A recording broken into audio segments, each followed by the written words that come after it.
राधे राधे।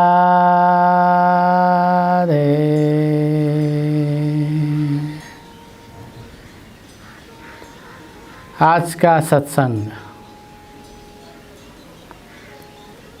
प्रश्न में आया है कि हमेशा खुश कैसे रहें।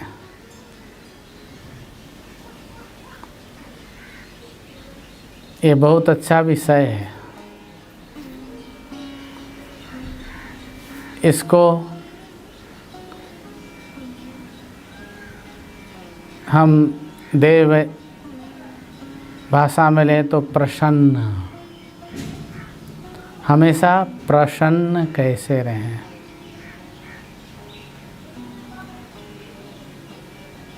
भाव देखिए शब्द का, प्रसन्न।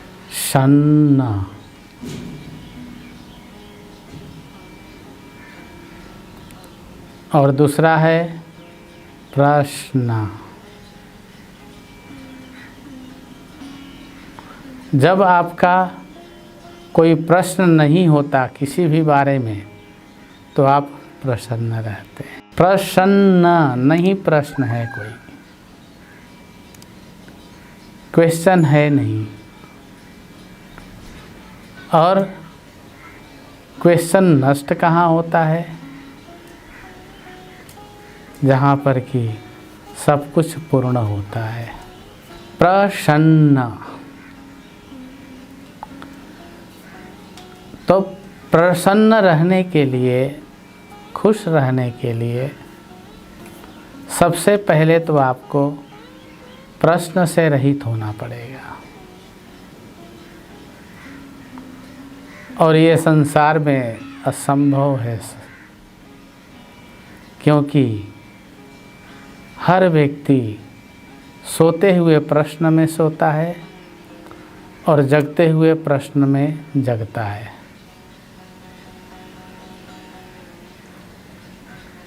जागेगा तो आज ये करना है, वो करना है, ऐसे करना है, वैसे करना है। सोएगा तो भी नाना प्रकार की उलझन के साथ। तो इसमें प्रसन्न कैसे रहा जा सकता है? कठिन है, कठिन है पर संभव है।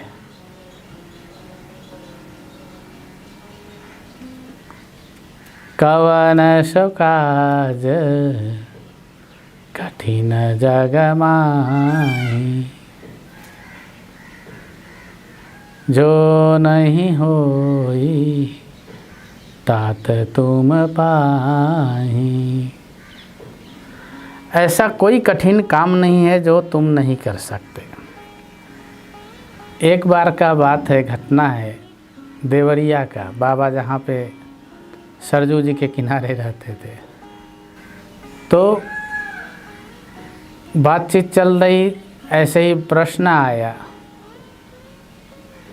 कि बाबा, मनुष्य कठिनता को कैसे पार कर सकता है, या कठिन क्या है संसार में? बाबा ने कहा, बच्चा हमेशा सही दिशा में अपना सोच रखो,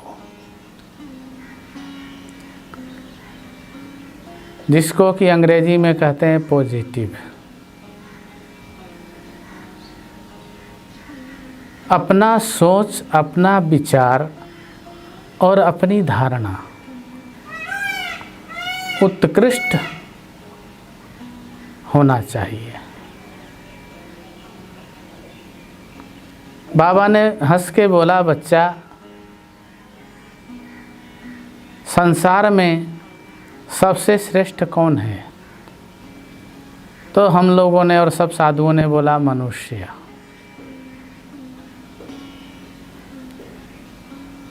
तो बाबा ने कहा कि बच्चा, मनुष्य का शरीर धारण करना बहुत कठिन है। बाबा ने पूछा, है ना? सब ने बोला, जी सरकार, जी सरकार। तो बाबा ने हंस के बोला, बच्चा जब इतना कठिन कार्य को तुम लोग संभव कर लिए हो तो आगे क्या कठिनता है? सबसे दुर्लभ मनुष्य शरीर। मनुष्य का शरीर सबसे दुर्लभ है और उसको तुमने प्राप्त कर लिया। तो बच्चा, अब तू सोच कि और दुर्लभ क्या हो सकता है तुम्हारे लिए। सबसे कठिन मनुष्य का शरीर प्राप्त करना। यह जीव अनंत काल तक, गुरुदेव की वाणी है ये, कि बच्चा यह जीव अनंत काल तक नाना प्रकार के जन्म, नाना प्रकार से मृत्यु के साथ जूझता रहता है। हमेशा रोग आदि से पीड़ित रहता है और इतनी सब होने के बाद यह जीव कैसे भी करके मनुष्य शरीर तो प्राप्त कर लिया। मनुष्य का शरीर प्राप्त करना एक कठिन को साध्य बनाना है।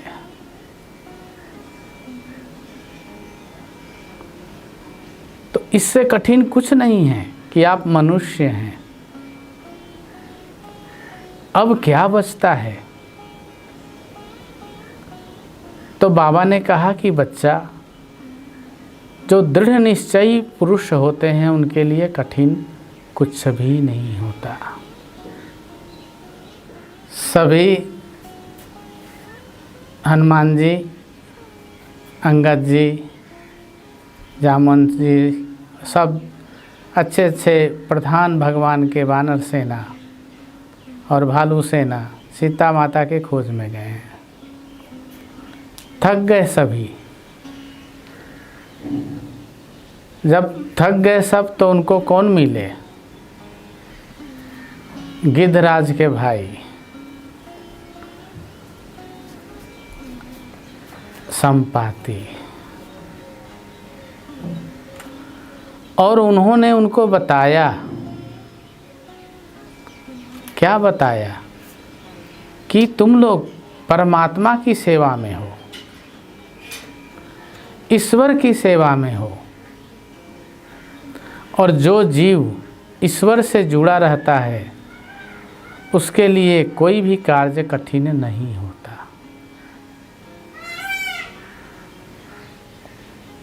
उनकी ये बात सुन करके संपाति जी ने यह भी कहा कि देखो, मेरे ऊपर श्राप था, मेरे अंदर पंख नहीं था। एक ऋषि ने मुझे वरदान दिया कि जिस समय तुम्हें भगवान राम के दूत का दर्शन होगा उस समय तुम्हारे पंख उग जाएंगे। अब जिनके तुम सेवक हो, स्वामी तो दूर, सेवक के दर्शन से हमारे पंख उग गए और मैं बिल्कुल स्वस्थ हो गया हूँ।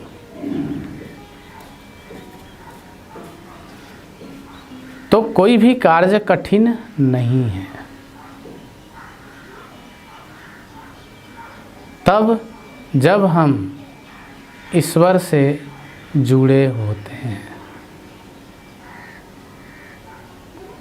जब हमारा संपर्क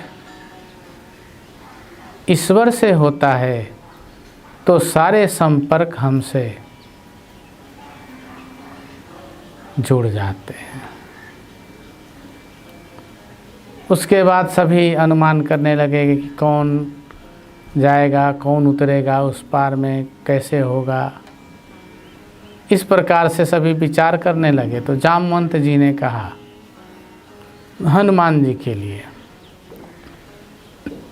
कवन सुकाज कठिन जग माही, जो नहीं होई तात तुम पाही। वही बात बाबा ने हम लोगों से कहा, बच्चा बहुत कठिन है मनुष्य का शरीर धारण करना। और देख, उस कठिन कार्य को तुम लोगों ने कर लिया है। अर्थात जो हमारा कठिन समय था, अवधि था इस आत्मा के लिए, उसको हमने पार कर लिया। उसको पार करके मनुष्य बन गए। अब जो है चीज़ वो कठिन नहीं है। मनुष्य बनने के बाद सिर्फ प्रयत्न रह जाता है।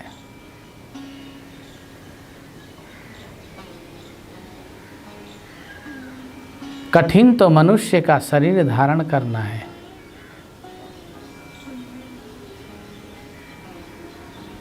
जो हम लोगों ने धारण कर लिया है। अब इस कठिन समय को, कठिन शरीर को धारण करने के बाद हमारा कर्तव्य, हमारा उद्देश्य, हमारा मार्ग हमें पता है, लेकिन हम करें तब ना। बाबा ने बताया, बच्चा कितना कठिन है मनुष्य का शरीर।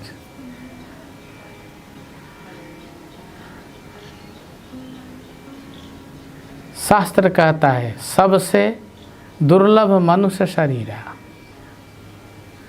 देवता जिसकी कामना करते हैं कि मैं मनुष्य बन जाऊं, और तुम लोग मनुष्य बन चुके हो, तो इतनी कठिन को तुम पार कर चुके हो। अब कठिन है क्या? क्यों कठिन लगता है हम लोग को सब कुछ?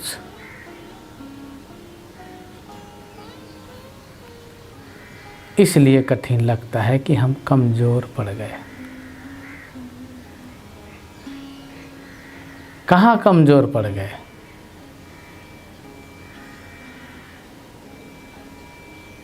ये प्रश्न है।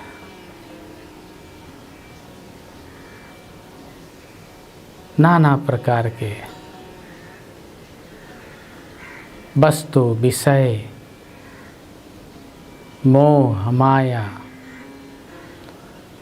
और संबंधों में अपने आप को बांट दिया। मैं एक बात बोले,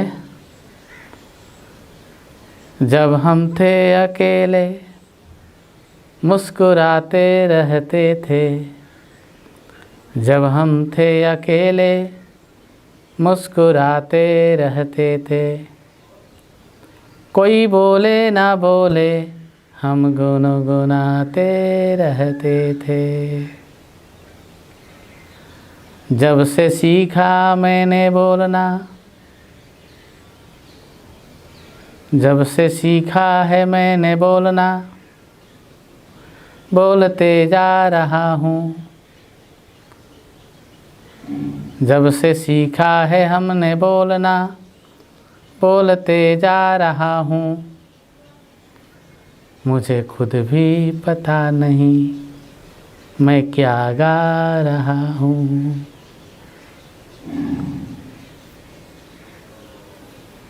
एक वो समय था जब हम अकेले थे, सिर्फ दूध से मतलब थी। छोटे बच्चे को देखिए, अकेले हंसता है वो। अकेले हंसना, अगर आप अकेले हंसे तो आपको बोलेंगे पागल हो गया, लेकिन ऐसा नहीं है।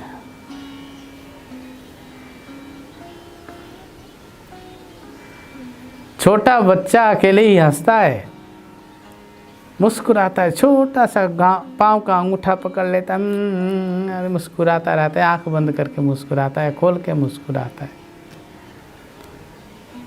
और उसकी मुस्कुराहट बढ़ाने के लिए क्या करते हैं लोग? झुनझुना लटका देते हैं उसके साथ। लो,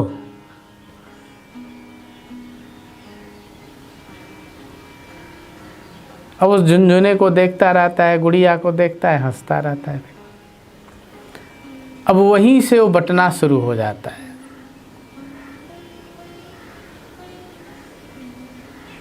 बटते बटते बटते इतना बांट चुका है इंसान अपने आप को कि वो अकेला रह ही नहीं गया। जब अकेले थे हम खुश रहते थे, जब अकेले थे हम खुश रहते थे। जब से तुम मिले नाराज़गी भी आ गई है। जब अकेले थे हम बहुत खुश रहते थे, जब से तुम मिले तब से नाराज़गी भी आ गई है। कहाँ मेरे आंगन में बहार ही बहार था, कहाँ मेरे आंगन ही में बहार ही बहार था। आज उस आंगन में दुख भी छा गई है। अकेले आदमी दुखी भी होता है तो श्री राधे, तो प्रसन्नता हमारी खो गई है। प्रश्न है कि खुश कैसे रहें, प्रसन्न कैसे रहें। ये हमारी प्रसन्नता खो गई है। प्रसन्नता का मतलब है जिसका कोई प्रश्न ना हो, वही प्रसन्न है। जिसके पास कोई भी क्वेश्चन नहीं है वो प्रसन्न है। और वो सिर्फ सिद्ध पुरुषों के पास होता है, संतों के पास होता है, गुरुओं के पास होता है। क्यों होता है? क्योंकि वो अपने प्रश्न का हल कर लेते हैं। हल कर लेते हैं कैसे?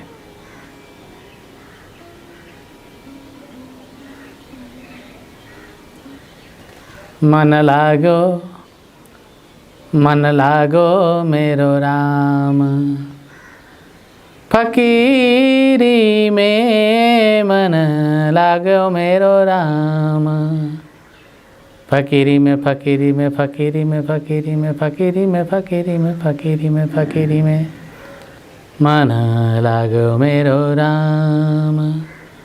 फकीरी में मन लागो मेरो राम। हाथ में लोटा काख में सोटा, तीनों लोक जगीरी में। हाथ में लोटा काख में सोटा, तीनों लोक जगीरी में। मन लागो मेरो यार, फकीरी में मन लागो मेरो यार। फकीरी में हम प्रसन्न क्यों नहीं हैं? ये नहीं बोलते हम आपके फकीर बन जाइए, साधु बन जाइए। नहीं नहीं, फकीर प्रसन्न क्यों है? साधु क्यों प्रसन्न है? सिद्ध क्यों प्रसन्न है? क्योंकि उसका प्रश्न हल हो गया है। प्रश्न क्या है?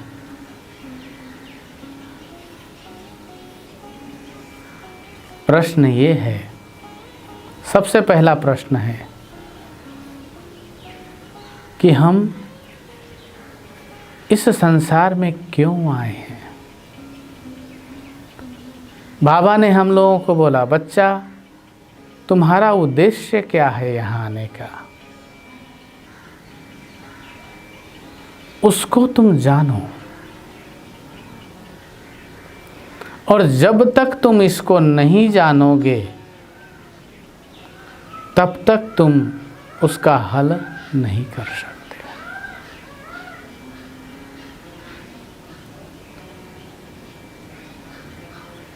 उद्देश्य।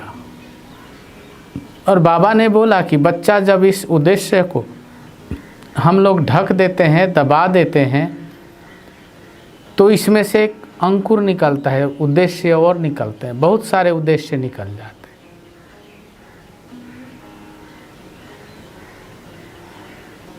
जैसे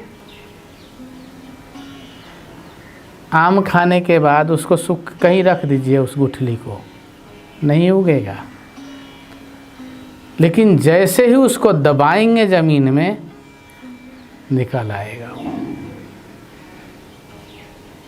कोई भी बीज हो तो उद्देश्य एक बीज है, और वह बीज मुख्य उद्देश्य को हम मनुष्य दबा देते हैं, और जब उसको दबा देते हैं तो वो अनेक उद्देश्य को लेकर के उत्पन्न हो जाता है। हमें पढ़ना भी है, हमें लिखना भी है, हमें ऑफिसर बनना है तो हमें चपरासी बनना है, हमें कंडक्टर बनना है तो हमें ड्राइवर बनना है।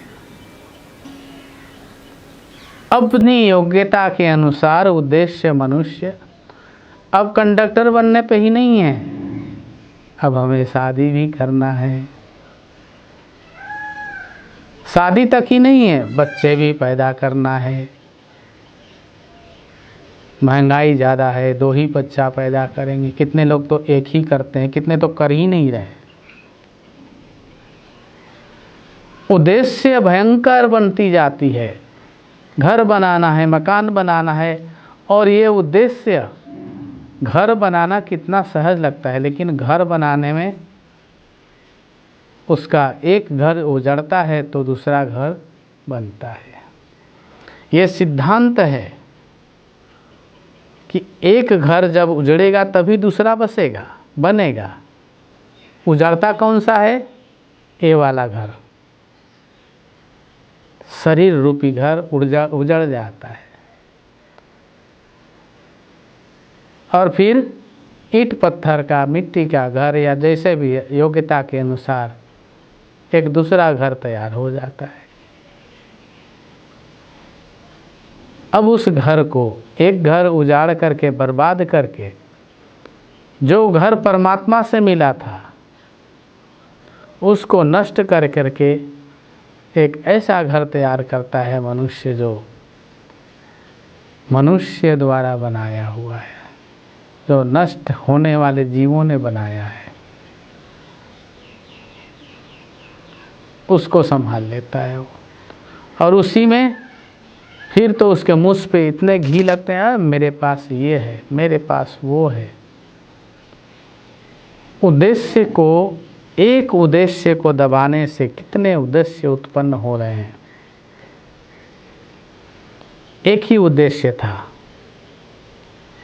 कि हम इस संसार में क्यों आए, हमारा आने का ध्येय क्या है, उद्देश्य क्या है, मैं कौन हूँ।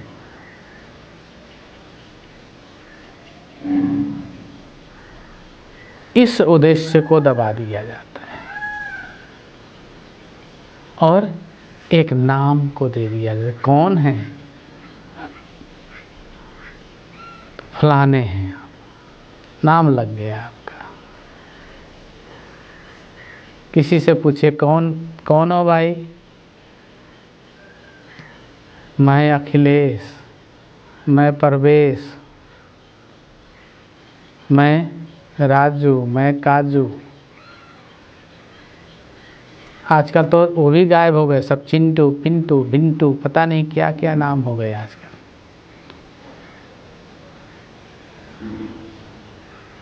अभी एक माता जी आई थी, अपनी लड़की को बुलाया, चिक्की। हमने कहा लो, इनको और कोई नाम चिक्की, सीधे उसका नाम चिकपी ही रख देते। अंग्रेजी में कोई समझता भी नहीं चिकपी का मतलब क्या होता। तो नाम ही एक सहारा रह गया है। हम कौन हैं? चिक्की, पिक्की, जो भी है, रमेश, सुरेश, गणेश।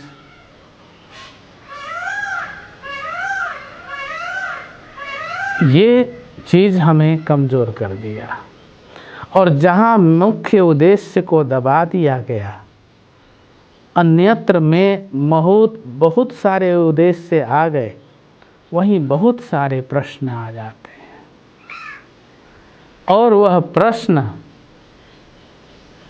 मनुष्य को प्रसन्न नहीं रहने देता। जिसके पास प्रश्न नहीं है वो प्रसन्न है।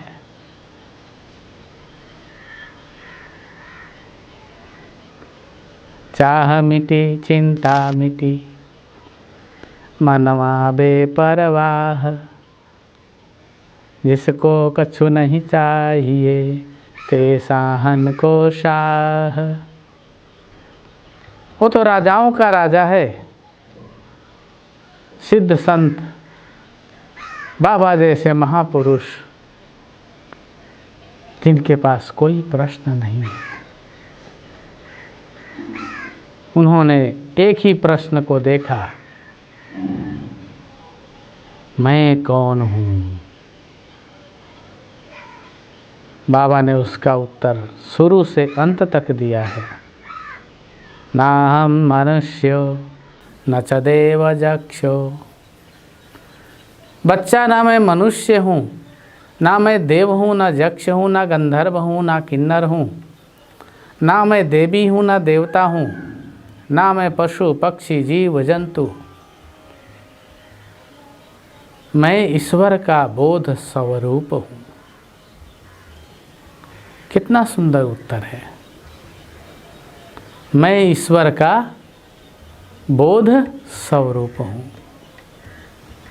बोध मतलब जो उसका ज्ञान स्वरूप है। कौन सा ज्ञान? अहम ब्रह्मस्मि शिवोहम शिवोहम चिदानंदरूपम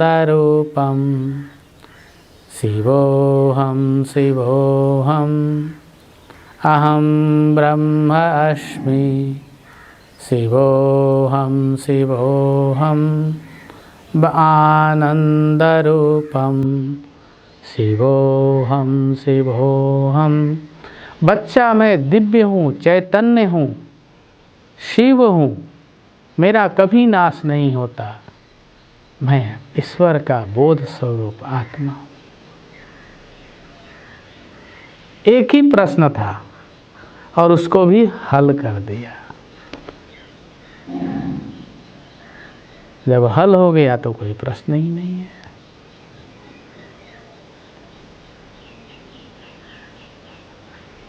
अब जहाँ प्रश्न नहीं है वो प्रसन्न है। प्रसन्न, जिसका कोई प्रश्न नहीं है। अप्रसन्न, जिसके अनेक प्रश्न हैं। समझ रहे हैं?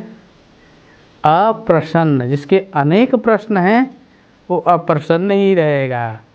जिसके जो प्रसन्न है वो श्री राधे। अप्रसन्न रहेगा, अप्रसन्न है तो उसके अनेक प्रश्न हैं। प्रसन्न है, कोई प्रश्न नहीं है।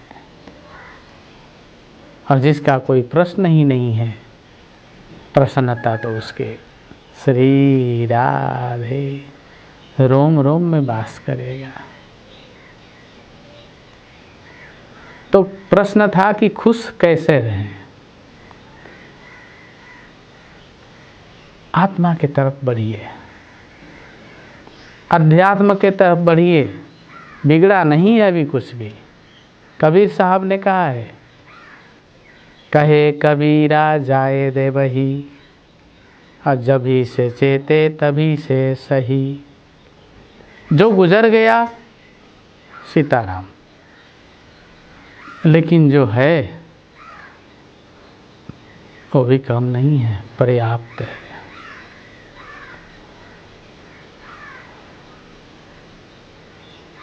बहुत ज़्यादा है वो। थोड़ा सा बस मेहनत करने की बात है। और जो करते हैं श्रम, जो करते हैं श्रम, उन्हें मिलता है फल, जो करते हैं श्रम उन्हें मिलता है फल। अजर और अमर हरदम रहते हैं अचल। जो श्रम करते हैं उनका फल कैसा होता है? अजर अमर और अचल, वो नष्ट नहीं होता।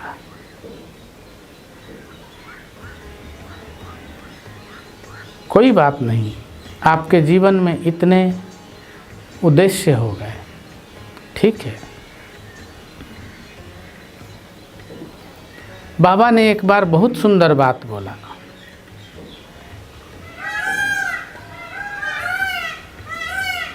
कि बच्चा साधु भी गृहस्थ आश्रम से निकलते हैं। कहाँ से आते हैं?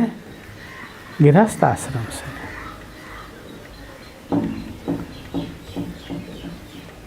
साधु का कोई अलग इंडस्ट्री नहीं है जैसे कहीं से उनको निकाला जाए, गृहस्थ आश्रम से ही आते हैं वो।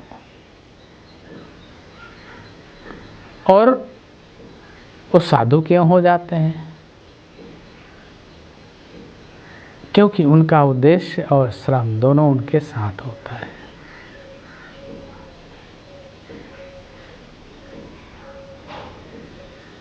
तो आप ये देखिए, गृहस्थ आश्रम भी श्रेष्ठ आश्रम कहा गया है, क्योंकि श्रेष्ठ आश्रम से ही सारे आश्रम का पालन होता है। सब उसी से निकलते हैं और उसी के साथ समाप्त होते हैं। अब इसमें प्रसन्न रहने के लिए, खुश रहने के लिए जो हमारा योग बोलता है, सिद्धांत बोलता है, संसार में रहने वाला व्यक्ति खुश कैसे रहे, मैं आपको बताता हूँ कुछ उपाय जो आपको बड़ी सहजता से खुशी की तरफ ले जाएगा, प्रसन्नता की तरफ ले जाएगा। सबसे पहले आप अपने आप को स्वच्छ रखना शुरू करिए। स्वच्छ अर्थात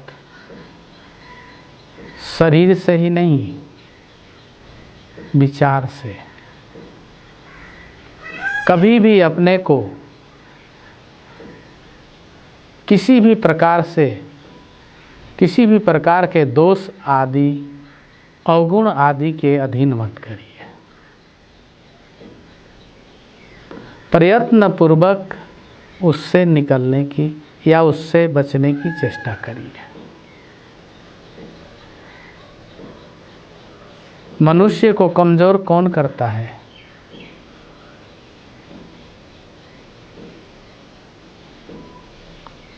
उसका अहम।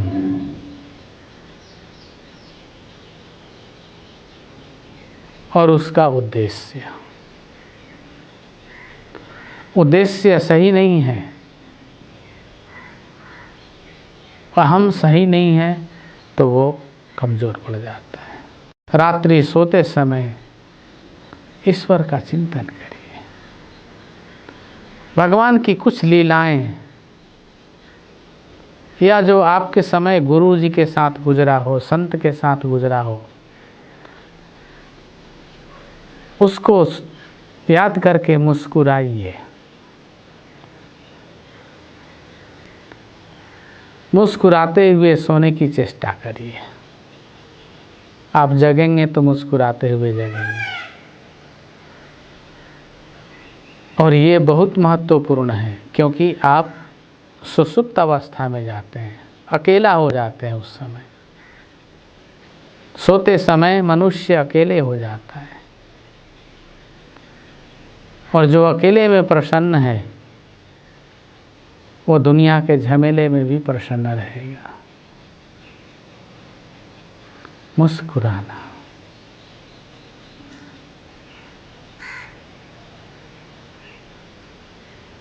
जब आप ध्यान आदि करें, कोई भी कर्म करें, तो अपने चेहरे को थोड़ा हंसते हुए मुद्रा में रखिए। उससे क्या होगा कि आपके मस्तिष्क में कुछ ऐसे नर्व्स हैं जो मुस्कुराने से एक मुस्कुराने के तनाव में आ जाते हैं और आकर के वो आपके जो दुख वाली, शोक वाली, प्रश्न वाली तनाव है उसको कम कर देते हैं। मुस्कुराने की चेष्टा जरूर करिए। तीसरा, जब भी आपको कोई प्रश्न हो उसका हल स्वयं करने की चेष्टा करिए। अगर आपसे नहीं होता है तो अपने से श्रेष्ठ व्यक्ति से उसके ऊपर विचार करिए, डिस्कशन करिए। अगर उससे भी नहीं होता है तो गुरु जी के पास जाइए। गुरु जी के पास जा कर के उस प्रश्न को रखिए।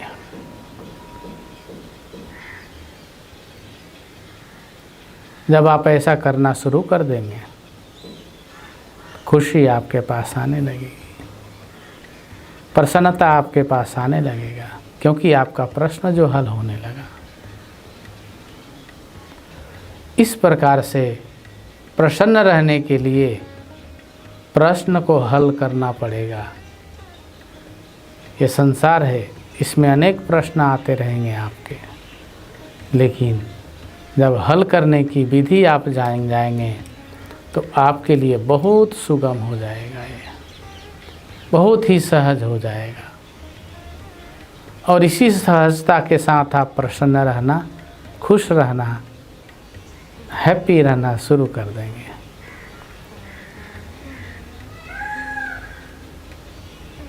तो खुश रहना भी एक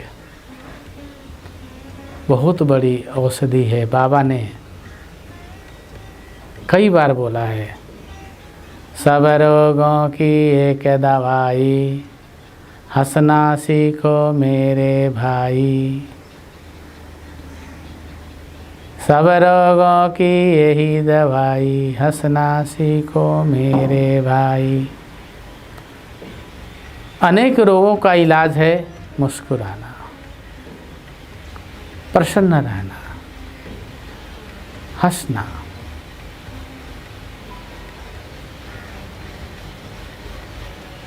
बच्चा हंसता रहता। अभी हमारे गौशाला में एक छोटा सा बच्चा है, शंभू। सब बच्चे खेल रहे थे बछड़े, वो खेल नहीं रहा था, बैठा हुआ था। मेरी दृष्टि उस पर गई। मैंने बोला, देखो भाई, इसका कान छू के देखो, बुखार तो नहीं है इसको। बच्चों ने कान छुआ, बोले इसका कान तो गर्म है। मैंने बोला इसको दवाई दिलवाओ, फिर उसको दवाई दिलवाया। अब वो घूम रहा है, लेकिन उतना प्रसन्न नहीं है।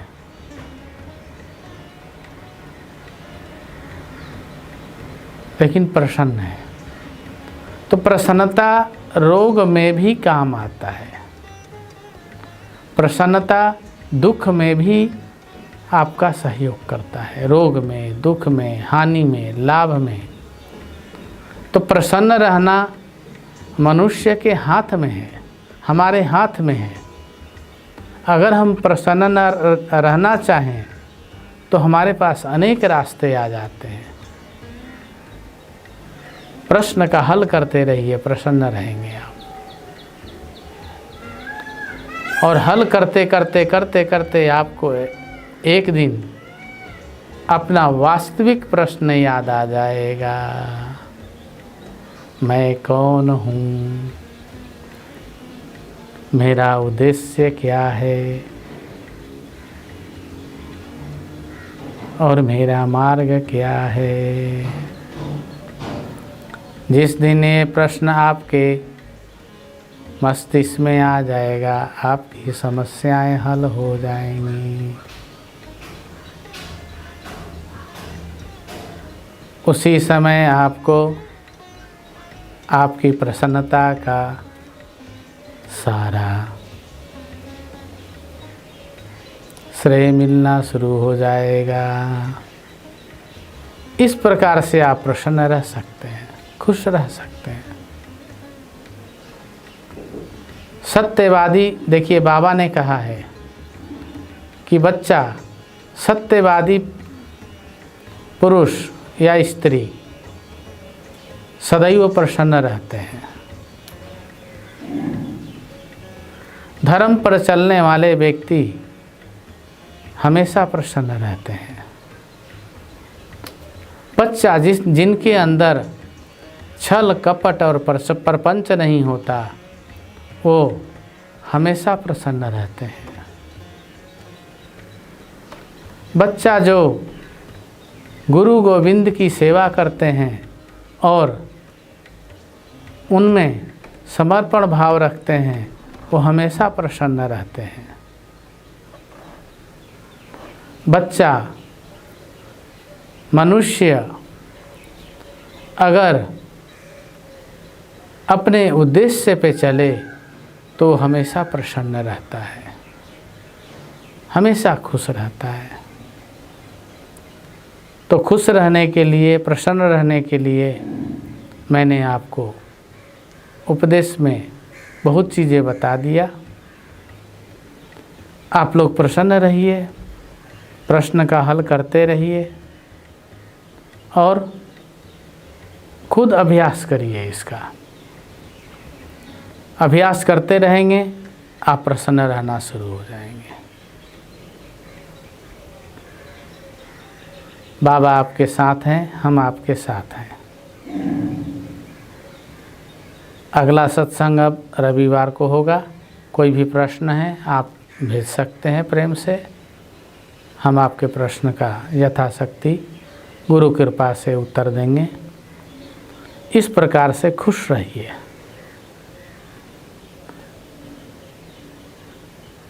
दो मिनट भजन करते हैं, उसके बाद सत्संग को समाप्त करेंगे।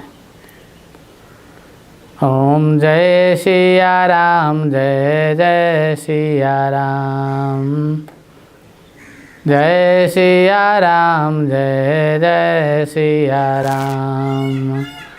ओम जय सिया राम, जय जय सिया राम। ओम जय सिया राम, जय जय सिया राम। ओम जय सिया राम, जय जय सिया राम। ओम जय सिया राम, जय जय सिया राम। ओम जय सिया राम, जय जय सिया राम। ओम जय सिया राम, जय जय सिया राम। ओम जय सिया राम, जय जय सिया राम। ओम जय सिया राम, जय जय सिया राम। सद्गुरुदेव भगवान की जय। श्री देवराहा बाबा सरकार की जय। जय जय श्री राधे। गुरु कृपा आशीर्वाद है। सब कोई खुश रहिए, प्रसन्न रहिए।